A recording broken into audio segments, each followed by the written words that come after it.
বাঙালি হাওয়ায় চাকরি থেকে ছাঁটাই। চাঞ্চল্যকর ঘটনা শিলিগুড়িতে এক বেসরকারি চা কারবারি সংস্থার বিরুদ্ধে বাঙালি হওয়ার কারণে কর্মী ছাঁটাইয়ের অভিযোগ উঠেছে। আরও বিস্ময়কর, এই HR ম্যানেজারকে বাংলাদেশি আখ্যা দিয়ে চাকরি থেকে বের করে দেওয়ার পাশাপাশি সংস্থার অন্যান্য কর্মীদের দিয়ে তার উপর শারীরিক নির্যাতনের অভিযোগ উঠেছে। অভিযোগকারী অভিষেক সেনগুপ্ত জানিয়েছেন, শুধুমাত্র বাঙালি হওয়ায় তাকে চাকরি থেকে সরিয়ে দেওয়া হয়েছে। গত ৩রা সেপ্টেম্বর ঘটে এই ঘটনা এবং ৪ঠা সেপ্টেম্বর আনুষ্ঠানিক ছাঁটাইয়ের নোটিশ হাতে পান তিনি। পুলিশের দ্বারস্থ হলেও অভিযোগ গ্রহণ করা হয়নি বলে দাবি করেছেন অভিষেক বাবু। টক টু মেয়রে ফোন নিরাপত্তাহীনতায় ভুগে তিনি শনিবার শিলিগুড়ির মেয়র গৌতম দেবকে ফোন করে বিষয়টি জানান। ঘটনার গুরুত্ব বুঝে রবিবার দুপুরে সরাসরি অভিষেক সেনগুপ্তের বাড়িতে গিয়ে দেখা করেন মেয়র, সঙ্গে ছিলেন শিলিগুড়ি থানার পুলিশ কর্মীরাও। মেয়র গৌতম দেব বলেন, গুরুতর অভিযোগ, এগুলো বরদাস্ত করা হবে না, পুলিশ কড়া ব্যবস্থা নেবে। মেয়রের আশ্বাসে কিছুটা স্বস্তি পেয়েছেন অভিষেক সেনগুপ্ত। সংবাদ মাধ্যমকে তিনি জানিয়েছেন, মেয়রের সঙ্গে কথা বলার পর তিনি এখন অনেকটাই নিশ্চিন্ত এবং পুলিশের তদন্তে দোষীদের বিরুদ্ধে ব্যবস্থা নেওয়া হবে বলে আশা প্রকাশ করেছেন।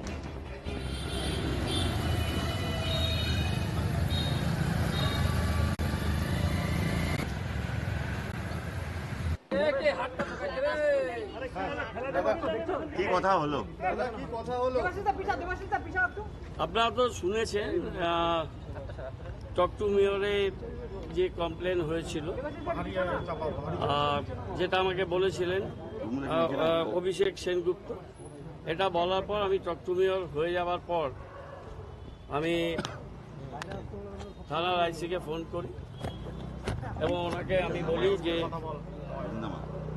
উনি যা বলেছেন আমি সেটাই বলি যে ওনার সাথে আপনারা কন্ট্যাক্ট করুন এবং ভদ্রলোককে খুব সফটলি হ্যান্ডেল করুন এবং ওনার বক্তব্য শুনে আইনগত যা করা আপনারা সেটা করুন। পুলিশ ওনার সাথে তারপরে যোগাযোগ করেছে এবং কালকে ওনাকে ডেকেছিলেন। ওনার কমপ্লেন নিয়ে একটা এফআইআর করে এফআইআরের কপি অভিষেক বাবুকে দিয়েছে এবং আজকে 3টে সাড়ে 3টের সময়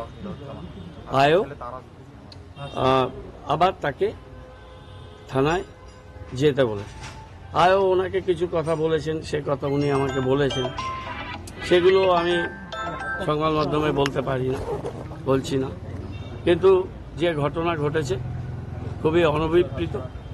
বাংলায় এই ধরনের ঘটনা ঘটবে না এবং ঘটনাটাকে আমি শনিবার দিন পুলিশকে বলেছি, রোববার দিন ব্যাপারটাকে ফলো আপ করেছি এবং আজকে সকালে আমি এসেছি। আসার আগে আমি কমিশনার অফ পুলিশ তার সাথে কথা বলেছি এবং উনি বলেছেন যে একটা কেস স্টার্ট হয়েছে। আমরা দেখব যে এই কেসটা যেন ঠিকমতো তদন্ত হয় এবং আমাদের একজন সহনাগরিক, তার উপরে যেভাবে অন্যায় করা হয়েছে তার কথা শুনে আমার মনে হচ্ছে তাকে ইউনিল্যাটারালি ঘাত ধাক্কা দিয়ে বার করে দেওয়া হয়েছে, স্যালারি দেয়নি, তাকে হেকেল করেছে এবং তার লোক দিয়ে হেকেল করেছে। যেটা অ্যালেজ উনি বলেছেন মিস্টার পুরোহিত বলে তাদের অফিসের লোক, ধনরাজ পুরোহিত এই আশেপাশেই থাকে, সে এবং HR-এর একজন অফিসের লোক, তারা দুজন মিলে সকালবেলায় তাকে হেকেল করে এবং খুবই মানসিক যন্ত্রণা তাকে দিয়েছে। এই ছেলেটি অভিষেক বাবু MA political science north Bengal university এবং ও করেছে, বরদাস্ত করা হবে না, এটা আমার প্রথম এবং শেষ কথা। যেই হোক তাদের বিরুদ্ধে ব্যবস্থা নিতে হবে, এটা পুলিশ তদন্ত করে নিক, এটা আমি বলেছি পুলিশকে, এখানে এসেও আপনাদের মাধ্যমে বললাম এবং এরপরেও আমি বললাম। মেয়রের সাথে কথা বলার পর কতটা স্বস্তি ফিরল বলে আপনি বলেন? স্বস্তি তো অবশ্যই ফিরল। শিলিগুড়ির মেয়র উনি এসছেন, আমাকে তলব করতেই পারতেন, তবু উনি আমার ডাকে সাড়া দিয়ে উনি এসছেন। টক টু মেয়রে অভিযোগ জানিয়েছিলাম, রেসপন্স করেছেন। উনি অভিভাবকের মতন আমাকে একটা আশ্বাস দিয়েছেন তাহলে পরে তো আমি অসুস্থ হবই। পুলিশের ভূমিকা এখন কেমন?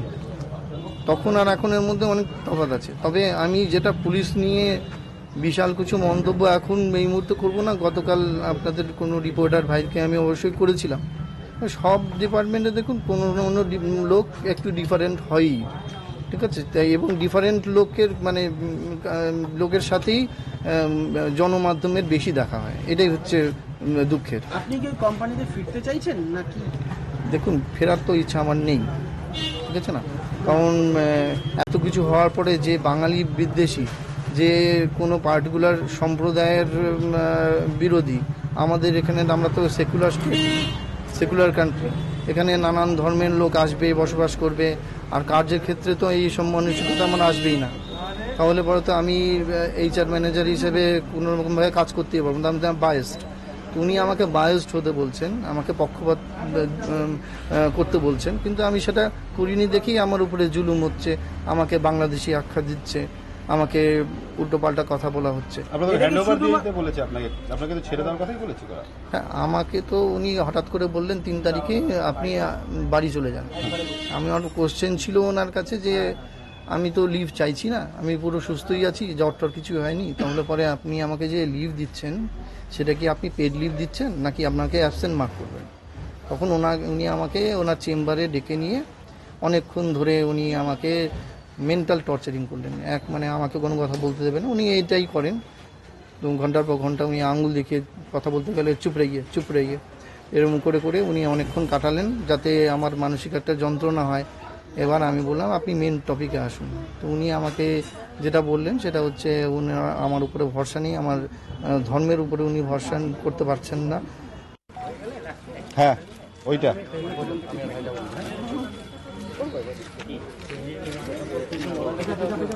সবাই এদিকে।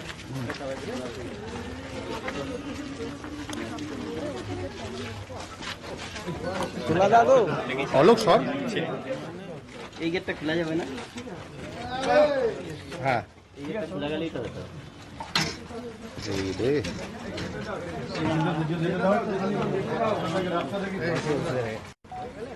হ্যাঁ, ওইটা